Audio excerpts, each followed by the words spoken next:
ভালোবাসা সত্যি হলে না পাওয়ার অপেক্ষায়ও নাকি অনেক মানুষ তার কাঙ্ক্ষিত মানুষটিকে পেয়ে যায়।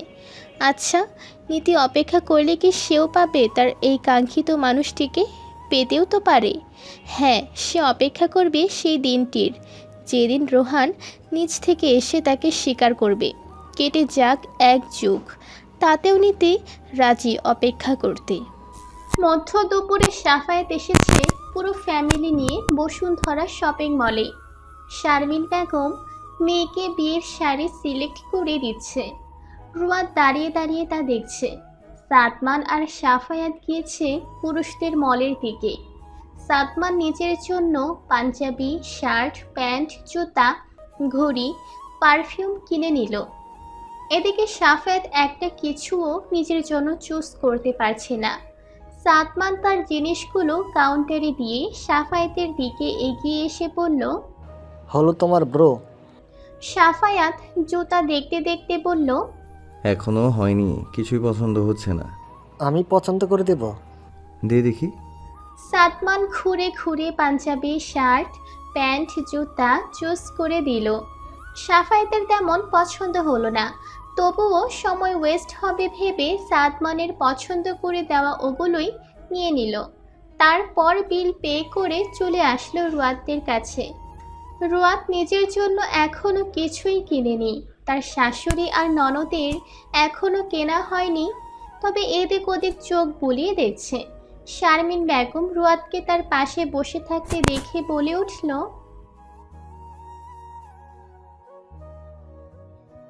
রুয়াত উঠে দাঁড়ালো। এই দোকানে থাকা পিঙ্ক কালারের একটা শাড়িতে চোখ আটকে যায় রুয়াতের। রুয়াত দোকানদারকে বলে শাড়িটা দেখাতে। দোকানদার শাড়িটা বের করে মেলে ধরে। রুয়াত শাড়িটা ছুঁয়ে দেখে। হঠাৎ পেছন থেকে ভেসে আসলো, শাড়িটায় দারুণ মানাবে তোমায়। রুয়াতের ওষ্ঠে হাসি ফুটল। সহসা পিছু ফিরলে সাফায়েতের বুকে গিয়ে ঠেকল রুয়াতের পিঠ। সত্যি মানাবে আমায়? অবশ্যই। শাড়িটা প্যাক করুন। আচ্ছা, আপনি কি কিনলেন নিজের জন্য? সাফায়াত হাতের প্যাকেটগুলো দেখিয়ে বলল, স্বাদ পছন্দ করে দিল। আমার চয়েস ভীষণ বাজে, তবে ভুল করে হলেও তোমার শাড়ির সাথে আমার পাঞ্জাবির ম্যাচিং হয়েছে। ম্যাচ না হলেও আমি ম্যাচিং করে ঠিক আবার পাঞ্জাবি কিনতাম। সাফায়াত হাসলো, মায়ের দিকে তাকিয়ে বলল, তোমার শাশুড়ি ননদের এখনো কেনা শেষ হয়নি দেখছি। হ্যাঁ। তা তোমার কেনা শেষ? হুম। জাস্ট একটা শাড়িতেই হয়ে গেল? আর কি কিনবো? আশ্চর্য, গায়ে হলুদ, বউ ভাত, তার জন্য কিনবা না? জামাইয়ের টাকা বাঁচাতে চাইছো নাকি আমি কিপটে, কোনটা? পাশ থেকে সাদমান বলে উঠল, রোহাত, ব্রোয়ের মন কিন্তু অনেক বড়, বুঝলে? তোমার যা পছন্দ হয় লুপে নাও আমার মতো। রুয়াত আর দুটো শাড়ি নিয়ে নিল। সাফায়াত সাদমানের কানের কাছে মুখ নিয়ে বলল, সামনে তো তুইও করবি বিয়ে, তোর বিয়েতে আমি আর রুয়াত তোকে ফুতুর বানিয়ে ছাড়বো।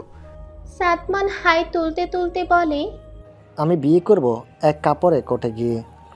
নো অনুষ্ঠান, নো শপিং।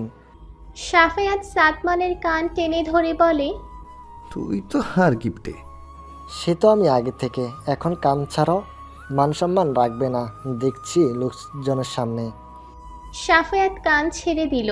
কেনাকাটা শেষে সন্ধ্যের সময় হালকা পাতলা খানা পিনা করে বাসায় আসবে সবাই। রুয়াত বাহির থেকে এসে ওয়াশরুমে ঢুকে যায় গোসল সারতে। বিছানা জুড়ে ছড়িয়ে ছিটিয়ে আছে শপিং ব্যাগ। সাফায়াত সেগুলো এক এক করে আলমারিতে রেখে দেয়। শরীর চুলকাচ্ছে ভীষণ, গোসল না করলেই নয়। ওয়াশরুমের দরজায় গিয়ে টোকা দিল সাফায়াত। রুয়াত ভেতর থেকেই বলে উঠল, কি? একটু খুলো তো। কেন? 1 নম্বর পেয়েছে। আমার গোসল শেষ হোক তারপর। আরে ততক্ষণ চেপে রাখতে পারবো না, বেরিয়ে আসবে। তাহলে সাদমান ভাইয়ার রুমে যান। আশ্চর্য, একটু খুলো। আমি কি বাহিরের লোক? তোমার স্বামী তো, খুলো। রুয়াত একদম ভেজা জামা কাপড় চেঞ্জ করে শুকনো জামা কাপড় পরে দরজা খুলে সাফায়াত ভেতরে ঢুকতে নিলে রুয়াত বেরিয়ে আসে। অবাক হয়ে বলে, বেরিয়ে আসলে কেন? রুয়াত টাওয়াল দিয়ে মাথার চুল মুছতে মুছতে বলল, আপনিই তো তাড়া দিলেন সেজন্য। আশ্চর্য, আমি জাস্ট দরজাটা খুলতে বলেছি, তোমাকে বের হয়ে আসতে বলিনি। আমি বের না হলে আপনি হিসু করবেন কিভাবে? সাফায়াত চোখ ছোট ছোট করে বলল, আমি কখন বললাম আমি হিসু করব? কেন, আপনিই তো বললেন আপনার 1 নাম্বার পেয়েছে। আর 1 নম্বর মানেই তো ওটা। ইডিয়ট, বুঝিয়েছি আমার প্রেম পাচ্ছিল। রোয়াদ ফ্রুকুচকে তাকালো, রেগে বলল, 1 নম্বর মানে প্রেম? হুম। আপনার মাথা গরু একটা। সাফায়াত হাত টেনে রোয়াদকে কাছে আনলো, ঘাড়ে মুখ গুজে দিয়ে নেশালো কণ্ঠে বলল, ছ্যাঁত করে উঠো কেন রমণী, আমার হৃদয়ে আগুন জ্বালিয়ে? রোয়াদ সাফায়াতের থেকে নিজেকে ছাড়াতে ছাড়াতে বলল, মেয়েদের কাজেই পুরুষদের হৃদয়ে আগুন জ্বালিয়ে দেয়া। নিভানোর শেষ ক্ষতস্থানে মলমটাও তো লাগিয়ে দেওয়া মেয়েদের কাজের মধ্যেই পড়ে। মন্দ বলেননি তা, তবে আমি তো মলম লাগাতে জানি না। আমি আগুনে আরো ঘি ঢেলে দিতে জানি। জানেন কি করে সেটা? কি করে? রোয়াদ সাফায়াতের মুখ 2 হাতে ধরে কাছে টেনে আনলো, দুজনের মুখ ছুঁয়ে যাচ্ছে একে অপরের মুখের সাথে। রোয়াদ ঠোঁট কামড়ে তারপর সাফায়াতের ঠোঁটে চুমু খেয়ে কামড় বসিয়ে দিল। সাফায়াত ব্যথায় চোখ খিচে ধরল, তবে ছাড়ল না রোয়াদকে। আগের তুলনায় শক্ত করে চেপে ধরলো এবার কোমরটা। রোয়াদ ছেড়ে চলে আসতে নিলে সাফায়াত চেপে ধরে ঠোঁট। মিনিট 10 পর মনের খায়েশ মিটলে ছেড়ে দেয় রোয়াদকে। ওয়াশরুমের দিকে যেতে যেতে বলে যায়, আগুনে ঘি ঢাললে তার তেজ তো সইতেই হবে বউ, বাকিটা রাতে কাছে আসলে পুষিয়ে দিব। রোয়াদ ওড়নার আঁচল দিয়ে ঠোঁট মুছে বলে, আপনার কাছে আজ আসবই না, সানজিদার রুমে গিয়ে ঘুমাবো। আই হ্যাভ নো প্রবলেম, সঞ্জিতাকে আমার রুমে পাঠিয়ে দিব। আর আজ বাদে তো কাল সঞ্জু চলেই যাবে। ওর সাথে সাথে আমিও চলে যাব আমার বাপের বাড়ি। ঘর জামাই হয়ে থাকলে তোমার বাপ জানেরই মান সম্মান যাবে, আমার না। ঢুকতেই দিব না আমাদের বাসায়। তাহলে আর কি, পটুয়াখালী যেতে হবে, জব। জানে মেরে রেখে দিব এরপরের আকারটা উচ্চারণ করলে। সাফায়াত হেসে ওয়াশরুমের দরজা বন্ধ করে দিল। ছাদের দোলনায় বসে রোহান, সামনে টেবিলে বিভিন্ন রকমের বিদেশি ড্রিঙ্কস। নেহাল আর রবিন ড্রিঙ্কস ঢালছে গ্লাসে। রোহান নির্নিমেষে চোখে চেয়ে আছে আকাশে। নেহাল ড্রিঙ্কসের গ্লাসটা বাড়িয়ে দিল রোহানের দিকে। রোহানের সেদিকে হুঁশ নেই। নেহাল মৃদু ধাক্কা দিল। রোহান হুঁশে ফিরল, গ্লাসটা হাতে নিয়ে কিয়ৎক্ষণ তাকিয়ে থেকে বলল, জীবনে আমাদের কিসের পেছনে ছোটা উচিত নেহাল? নেহাল ড্রিঙ্কসের চুমুক দিয়ে বলল, জীবন নিজ থেকে যা দেবে সেটার পেছন। তার মানে যেটা দিবে না সেটা পাওয়ার চেষ্টা করব না আমরা? চেষ্টা করে কি লাভ? পাওয়ার হলে তো সেটা পেয়ে যেতাম আমরা। কেন, কথায় আছে না, একবার না পারলে দেখো শতবার। শতবার করা মানে টাইম লস্ট বই আর কিছু না। শতবার চেষ্টা করার পরও যখন অসফল দেখা দেয় তখন সময় চেষ্টা দুটোই বৃথা হবে। তাই সর্বোচ্চ গেলে 3-4 বার চেষ্টা করা উচিত কোনো কিছুর পেছনে, বাট বারবার না। বুঝলাম। বিয়ে করছিস কবে তা? খুব শীঘ্রই, চুইটের এক্সামটা শেষ হোক তারপর। যে ব্যক্তি তার ভালোবাসার মানুষটিকে জীবন সঙ্গী হিসেবে পায়, আই থিঙ্ক সে পৃথিবীর সবচেয়ে সুখী মানুষ, তাই না? আর যারা খাঁটি ভালোবাসা পেয়েও হারিয়ে ফেলে মরিচিকার পেছন ছুটে, ট্রাস্ট মি, তার মতো দুর্ভাগা কেউই নেই পৃথিবীতে। রোহানের মুখে তাচ্ছিল্যের হাসি ফুটল। সেই দুর্ভাগাদের কাতারে কি করে যেন নাম দিয়ে ফেললাম আমি, তাই না? সেটা আবার জিজ্ঞেস করছিস? করলামই না হয় একটু জিজ্ঞেস। এখন করণীয় কি আমার? কি করণীয় তা তুই জানিস রোহ। তবে বলবো, আমরা তাদেরকে ভালোবাসবো যারা আমাদেরকে ভালোবাসে। এমন কাউকে ভালোবাসবো না যাদের ভাবনার মাঝে ক্ষণিকের জন্য আমরা নেই। এটা করতে গেলে এখন সর্বপ্রথম তুই আমার দিকে আঙ্গুল তুলবি নেহাল। তুললে তুলব, তুই চুপচাপ শুনে যাবি। দোষ করেছিস আর বললে শুনবি না তা? আমি তো শুনতে নারাজ। তাহলে রুমে গিয়ে বসে বসে মুড়ি দিয়ে ড্রিঙ্কস খা, যা শালা। আজকে ড্রিঙ্কসের টেস্ট এমন বাজে কেন? কারণ তোর মন যে ছ্যাঁকা খেয়ে ভালো মন্দ বুঝতে ভুলে গেছে সেজন্য। এখন চুপচাপ মাল গিল, আর তা না হলে রুমে যা। বউ এনে দে, রুমে গিয়ে শুয়ে থাকি। বিয়ে কর গা, বউ পাবি। মেয়ে দিবে না কারো বাপ। ভিক্ষা কর, পিত্রা হিসাবে দিয়ে দেবে। সাইফুল ইসলামের বাড়ির সামনে দিয়ে দাঁড়াতে হবে, বলতে হবে সামনে ঈদ ফিতরা যেন দেয় আমাকে। পিৎজা তোমার পাশা দিয়ে দিবে আমার বাপ। যেখান দিয়েই দিক তবু দিক। হে মিস রজনী, আমি কি খুব দেরি করে ফেলছি আসতে? রজনী হাত ঘড়িটার দিকে তাকিয়ে দেখে সাদমান লেট করেছে আসতে গুনে গুনে 20 মিনিট। সাদমান গাড়ির দরজা খুলে ঢুকতে ইশারা করলো রজনীকে। সাদমানকে আজ পাঠিয়েছে রুয়াদ রজনীকে নিয়ে আসার জন্য। বিয়ে বাড়ি বলে কথা, রজনীর বাবা মা বিয়ের দিন আসবে। রজনী উঠে বসলো গাড়িতে। সাদমান গাড়ি স্টার্ট দিল। সাউন্ড বক্সে বাজলো, এই পথ যদি না শেষ হয় তবে কেমন হতো তুমি বলো তো। রজনীর বেশ ভালো লাগে এসব গান। কেমন একটা আগের দিনের ভাই পাশে মনে, 90 দশকের ফিল হয়। সাদমান গাড়ি চালানোর ফাঁকে ফাঁকে বারবার রজনীকে দেখছে। রজনীর নজরে আসলো সেটা। চোখ বন্ধ করে বলল, পূর্ণ দৃষ্টির সামনে দিয়ে গাড়িটা ঠিকঠাক চালান, এদিক থেকে ওদিক হলেই সোজা পটল তুলতে উপরে চলে যেতে হবে।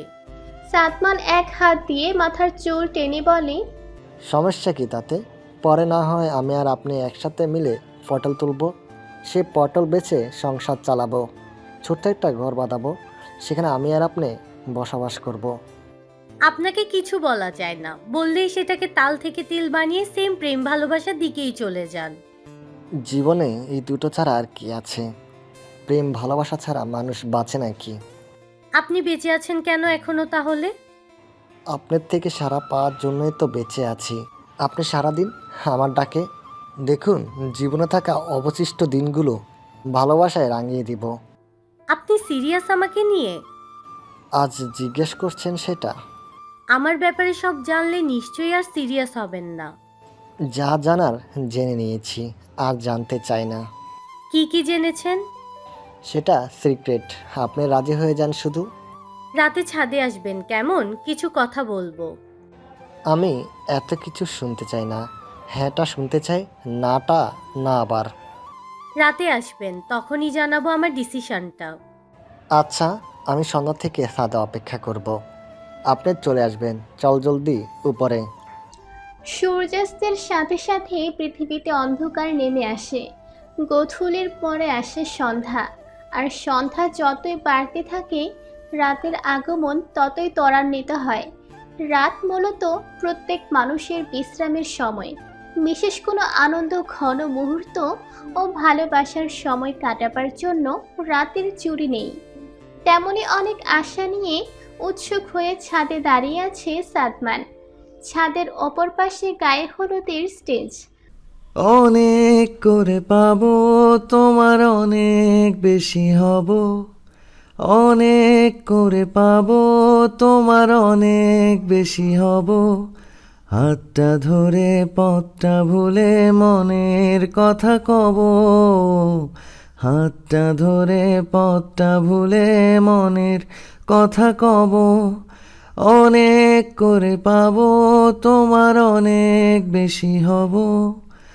অনেক করে পাবো, তোমার অনেক বেশি হব। বসে আছে সানজিদা। তার আশেপাশে ছড়িয়ে ছিটিয়ে আছে লোকজন। পুরো ছাদটা মরিচ বাতি দিয়ে সাজানো। ঝলমলে করছে সেই বাতির আলোর পুরো ছাদ। সাদমান বারবার ঘুরে দেখছে রজনী কেন আসছে না। সন্ধ্যের পর একবারের জন্য তাকে দেখতে পায়নি সাদমান। সাফায়াত সাদমানকে ছাদের উল্টো পাশে একা দাঁড়িয়ে থাকতে দেখে এগিয়ে এসে বলে, একা একা দাঁড়িয়ে আছিস কেন? সাদমান পাশে ফিরল। সাফায়াতকে দেখে বিরস মুখে বলল, একটু পর দোতলা হব। তুমি তোমার বউয়ের কাছে যাও গো। আমাকে মিঙ্গল হওয়ার জন্য স্পেস দাও। সাফায়াত বুঝল না কথার মানে, সেজন্য ভ্রু কুঁচকে বলল, মিঙ্গেল হবি মানে? মিঙ্গল মানে সিঙ্গেলে 6টা বাদ দিলে 9টা লাগালেই তো মিঙ্গলে হয়। মাথাটা গেছে নাকি একদম? হয়তো। এখন যাবে তুমি এখান থেকে? সাফায়াত চলে আসলো।